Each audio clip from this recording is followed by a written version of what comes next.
আসসালামু আলাইকুম। টানা কয়েকদিন বৃষ্টির পর আজ একটু বৃষ্টি কমেছিল, তাই সুযোগ পেয়ে পানির মধ্য দিয়ে বাজার করতে গেলাম। সেদিন বাসার সামনে অনেক পানি ছিল, একদমই বের হওয়া যাচ্ছিল না।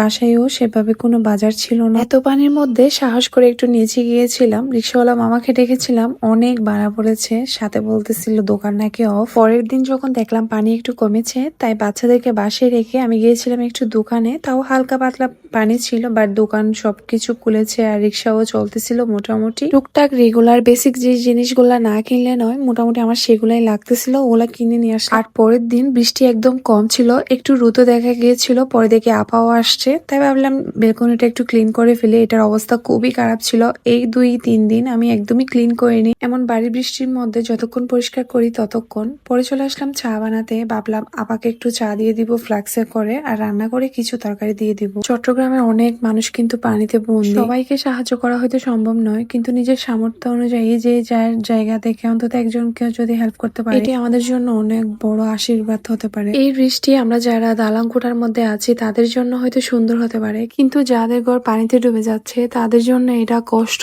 দুশ্চিন্তা, বেঁচে থাকার লড়াই ছাড়া আর কিছুই না। সবাই মিলে বন্যায় ক্ষতিগ্রস্ত মানুষের জন্য দোয়া করি, আল্লাহ যেন সবাইকে হেফাজত করেন এবং এই দুর্যোগ থেকে দ্রুত মুক্তি দেন। আমিন।